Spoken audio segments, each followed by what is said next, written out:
Hey, First Down family. On Tuesday, I didn't watch or listen to the news all day, and so it wasn't until about 10 o'clock on Tuesday night when I saw the headline on my phone that I learned about what had happened in Uvalde that afternoon. I was speechless. I was horrified. I couldn't even talk about it with my family. I didn't know what to say to anyone. All I could feel was lament. Lament for those beautiful fourth graders and their heroic teachers. Lament for the families, the parents who will never again have the privilege of dropping their kids off at school. Lament for the cities of Uvalde and Buffalo and Cleveland and San Diego. So last night, some of us gathered in the upper room chapel where we came together and we lit candles and we called the names of every single one of the people who died in that classroom in Uvalde at Robb Elementary. And so I want to read those names in this moment as well. McKenna Elrod, Mady Rodriguez, Irma Garcia, Nevia Bravo, Lexi Rubio, Jose Flores Jr., Uzziah Garcia, Xavier Lopez, Ava Morales, Mary Jo Garcia, Jackie Cazares, Eliana Torres, Jaila Silguero, Jace Luevanos, Rogelio Torres, Alethea Ramirez, Miranda Mathis, Annabelle Rodriguez,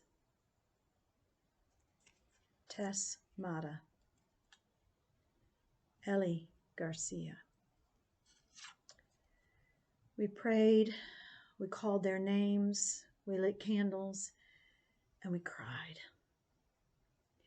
And then we talked. We talked about our feelings of frustration, of futility, of helplessness in the face of yet another shooting like this one. But then we began to remember that each one of us can do just one thing. Sometimes that's praying without ceasing. Sometimes, for some of us, it's joining a grassroots movement for change.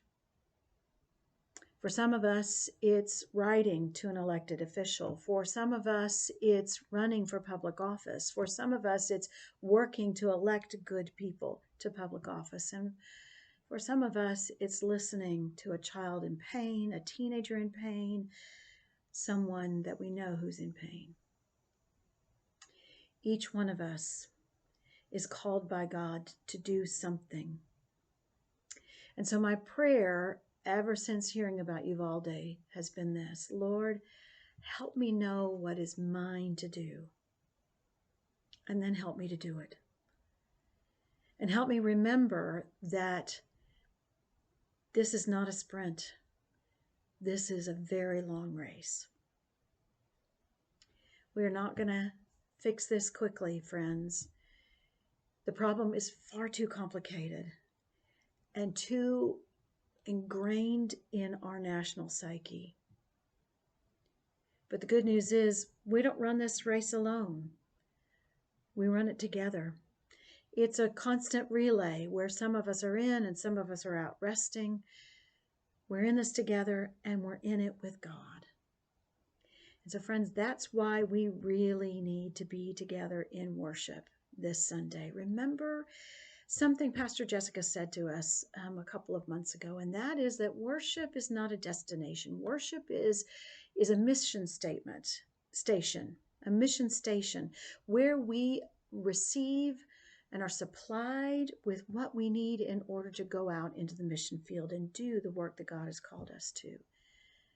And so we need to be in worship together this weekend. So I'm hoping that if you are in town and if you are able and if you are ready to be in person for worship, that you will be here on Sunday morning at 8:40 or 11 for us to worship together. If you are dealing with COVID at home or one of the other bugs that's going around, or you're out of town for the holiday weekend, I hope that you will make time to join our worship through the live stream, either on Facebook or YouTube. We need to be together. We will begin a new worship series this Sunday, a worship series that's been inspired by Daring Ministries' production of Godspell, because this worship series, Stories That Change the World, is going to be looking at some of the parables of Jesus that they will be presenting on their tour that leaves next Monday, and when they return home for their home concert presentation of Godspell on Monday, June the 6th at 7 p.m. I hope you'll be here for that. We think we know the parables of Jesus because for some of us, we've been hearing them our whole lives. We learned them in Sunday school, we've heard them in worship, and many of the parables of Jesus, the stories of Jesus, have been woven into our culture. But there's a lot more to them than what we think. And so for the month of June, we're going to be taking a closer look and going deeper into these very familiar stories of Jesus, stories that still have the power to change our world. I'm praying for you. I'm grateful for you. I hope you're praying for me. Shalom.